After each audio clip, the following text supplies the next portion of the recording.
ഹൈറിച്ച് തട്ടിപ്പ് കേസുമായി ബന്ധപ്പെട്ട വ്യവസായി വിജേഷ് പിള്ളയെ ഇഡി ചോദ്യം ചെയ്യുകയാണ്.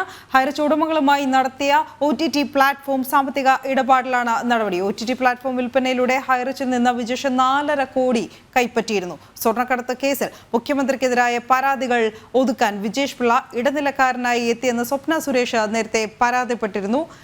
ജിജീഷ് കരുണാകരനാണ് കൂടുതൽ വിവരങ്ങളുമായി ചേരുന്നത്. ജിജീഷ്, ഇപ്പോഴും ചോദ്യം ചെയ്ത് തുടരുകയാണ്. വിവരങ്ങൾ. വിജേഷ് പിള്ളയുടെ ചോദ്യം ചെയ്യൽ ഇപ്പോഴും തുടരുകയാണ്. ഇന്ന് രാവിലെയാണ് വിജേഷ് പിള്ളയോട് ഹൈറിച്ച് സാമ്പത്തിക തട്ടിപ്പുമായി ബന്ധപ്പെട്ട് എൻഫോഴ്സ്മെന്റ് ഡയറക്ടറേറ്റിന്റെ ഓഫീസിൽ ഹാജരാകാൻ വേണ്ടി ആവശ്യപ്പെട്ടുകൊണ്ട് സമൻസ് നൽകിയത്.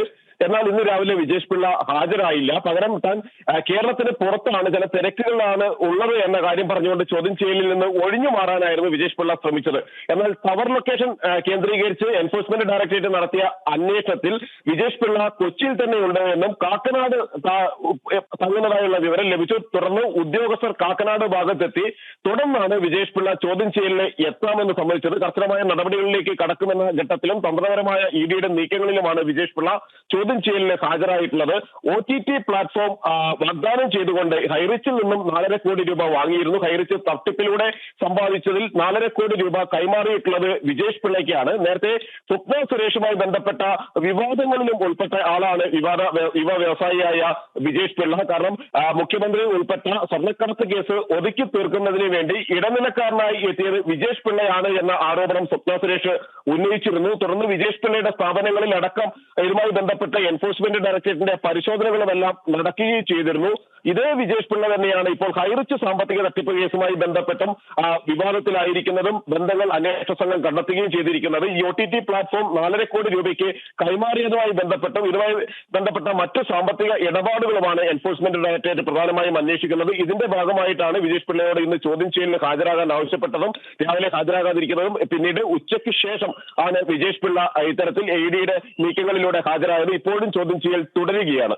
ജിജേഷ്, ഈ വിജേഷ് പിള്ളയുടെ ചോദ്യം ചെയ്യലാണ് ഒരുപക്ഷെ ഇന്നത്തെ ഈ ഹൈറിച്ച് തട്ടിപ്പ് കേസുമായി ബന്ധപ്പെട്ട് വാർത്താ പ്രാധാന്യം കൂടുതൽ നേടുന്നത് എന്ന് മനസ്സിലാക്കാൻ കഴിയുന്നു. കാരണം ഈ നേരത്തെ ജിജേഷ് ചൂണ്ടിക്കാട്ടിയതുപോലെ തന്നെ ഈ സ്വർണ്ണക്കടത്ത് കേസുമായി ബന്ധപ്പെട്ടാണ് ഒരുപക്ഷെ ഈ കണ്ണൂർ സ്വദേശിയായ വിജേഷ് പിള്ളയുടെ പേര് ആദ്യമായി കേരളം ശ്രദ്ധിക്കുന്നത്, ഈ പൊതുമധ്യത്തിൽ ചർച്ചയാവുന്നതും. അതിന് പിന്നാലെ ഈ കേരളം കണ്ടതിൽ ഏറ്റവും വലിയ തട്ടിപ്പെന്നൊക്കെ ഇഡി പറഞ്ഞ ഹൈറിച്ച് തട്ടിപ്പ് കേസിലും വിജേഷ് പിള്ളയുടെ പങ്ക്. തീർച്ചയായും വിജേഷ് പിള്ളയുടെ ചോദ്യം ചെയ്യൽ തന്നെയാണ് ഏറ്റവും പ്രധാനമായത്. കാരണം ഇന്ന് രാവിലെ ഹാജരാകാൻ പറയുന്നു, ഒഴിഞ്ഞു മാറാൻ ശ്രമിക്കുന്നു. അതിനുശേഷം നാടകീയമായി ഉള്ള നീക്കങ്ങളിലൂടെ, അതായത് ടവർ ലൊക്കേഷൻ അടക്കം പരിശോധിച്ചുകൊണ്ട് ഈ ചോദ്യം ചെയ്യാൻ വിളിപ്പിച്ചാൽ ഇവിടെ തന്നെയുണ്ട് എന്ന് ഉദ്യോഗസ്ഥർ ഉറപ്പുവരുത്തുന്നു. തുടർന്ന് സമ്മർദ്ദ തന്ത്രങ്ങളിലൂടെയും നീക്കങ്ങളിലൂടെയും ചോദ്യം ചെയ്യലിനെ എത്തിക്കുന്നു. അങ്ങനെയുള്ള ചോദ്യം ചെയ്യൽ തന്നെയാണ് ഇപ്പോൾ പുരോഗമിക്കുന്നത്. നേരത്തെ സ്വപ്ന സുരേഷുമായി ഇയാൾ കൂടിക്കാഴ്ച നടത്തിയത് OTT പ്ലാറ്റ്ഫോം വെബ് സീരീസ് ചർച്ചയ്ക്ക് എന്ന് പറഞ്ഞായിരുന്നു വിജേഷ് പിള്ള കണ്ടത്. അതുമായി ബന്ധപ്പെട്ട് ഇത്തരത്തിലുള്ള OTT പ്ലാറ്റ്ഫോം വെബ് സീരീസുമായി ബന്ധപ്പെട്ട് തനിക്ക് ലഭിക്കുന്ന വലിയ തുകയിൽ 30% സ്വപ്ന സുരേഷിന് കൂടി പങ്ക് നൽകാമെന്ന ഒരു വാഗ്ദാനവും വിജേഷ് പിള്ള നൽകിയിരുന്നു. അതിനുശേഷമാണ് ഈ സ്വർണ്ണക്കടത്ത് കേസുമായി ബന്ധപ്പെട്ട ഇടനിലയുടെ കാര്യം സംസാരിച്ചത് എന്നാണ് സ്വപ്ന സുരേഷ് നേരത്തെ വെളിപ്പെടുത്തിയിരുന്നത്. എന്നാൽ ഈ സ്വർണ്ണക്കടത്തുമായി ബന്ധപ്പെട്ട ഇടനിലയുടെ കാര്യം പറഞ്ഞില്ല എന്നും OTT പ്ലാറ്റ്ഫോമുമായി ബന്ധപ്പെട്ട് സ്വപ്ന സുരേഷുമായി ചർച്ചകൾ നടത്തിയിരുന്നു എന്നും പിന്നീട് വിജേഷ് പിള്ള തന്നെ സമ്മതിക്കുകയും ചെയ്തിരുന്നു. അങ്ങനെ ദുരൂഹമായ നിരവധി ഇടപാടുകൾ നടത്തിയിട്ടുള്ള ദുരൂഹതകൾ നിറഞ്ഞു നിൽക്കുന്ന വ്യക്തിത്വം തന്നെയാണ് വിജേഷ് പിള്ള. അവിടെയാണ് ഈ ഹൈറിച്ചുമായി വിജേഷ് പിള്ളയ്ക്കുള്ള ബന്ധം സംശയകരമായി തന്നെ തുടരുന്നത്.